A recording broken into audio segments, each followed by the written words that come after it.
Bonjour à tous et bienvenue dans cette nouvelle vidéo dans laquelle je vais vous parler de l'arrêt de la Cour d'appel de Chambéry qui vient de condamner Google à supprimer la fiche d'une dentiste. Ces fiches, autrefois appelées Google My Business, s'appellent désormais Google Business Profile ou fiches d'établissement en français. C'est en tapant leur nom dans Google que des professionnels ont découvert qu'ils étaient fichés et que des personnes anonymes diffusaient des avis dénigrants à leur encontre, voire même des avis diffamants. Des professionnels m'ont alors contacté et m'ont demandé s'il était possible de supprimer leurs fiches et identifier les auteurs des avis. En 2018, j'ai obtenu devant le juge des référés à Paris une première condamnation de Google à supprimer la fiche d'un dentiste. Le juge avait considéré alors que c'était évident que Google commettait une infraction en ne tenant pas compte du droit d'opposition au traitement des données du professionnel.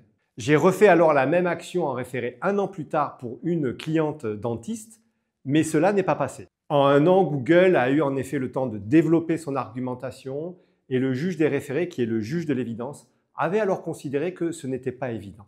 J'ai alors décidé d'agir au fond devant le tribunal de Chambéry, lequel a donné gain de cause à ma cliente et a condamné Google à supprimer sa fiche.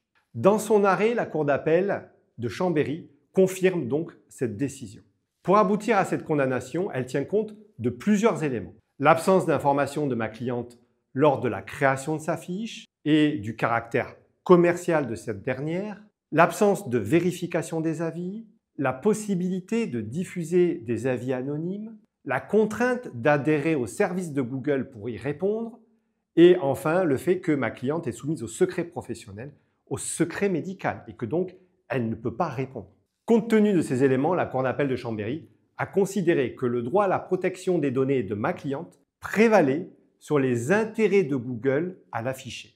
Elle a tenu compte également de ces éléments pour écarter l'argument de Google sur le droit à la liberté d'expression. Concernant le droit à l'information du public, la Cour rappelle que les avis ne sont pas vérifiés. Elle a donc considéré qu'ils ne présentaient pas un caractère suffisamment impérieux pour l'information du public. Comme le dit la Cour, en l'absence de toute vérification des avis, la qualité et la sincérité de l'information délivrée n'est pas garantie. La demande de suppression de la fiche est donc justifiée sur le fondement de l'article 17 du RGPD, du Règlement général sur la protection des données personnelles, autrement dit sur le droit à l'effacement des données de ma cliente.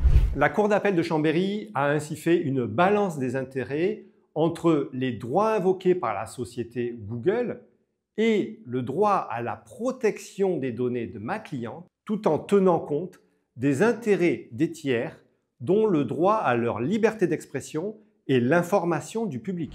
La Cour d'appel confirme ainsi le jugement du tribunal de Chambéry, mais il infirme sur la mise dans la cause de Google France, le dénigrement et le parasitisme. Mais l'essentiel demeure. La condamnation de Google à supprimer la fiche en raison de l'atteinte aux droits des données personnelles de ma cliente. Google est également condamné à payer 10 000 € de dommages et intérêts et 40 000 € de frais de justice. Cet arrêt montre que ce n'est pas parce qu'un service est créé par une société aussi primordiale que Google qu'il est pour autant licite. Il faut parfois des années avant de reconnaître l'illicéité d'un service. Si vous souhaitez plus d'informations sur cette affaire, je vous invite à consulter l'arrêt dans le descriptif de ma vidéo et à lire mon article. Vous pouvez également télécharger mon guide gratuit sur les 7 étapes juridiques pour protéger votre réputation en ligne. Merci d'avoir regardé cette vidéo, j'espère qu'elle vous a plu. Si c'est le cas, n'hésitez pas à vous abonner, à l'aimer et à la partager. Et à bientôt pour de nouvelles vidéos.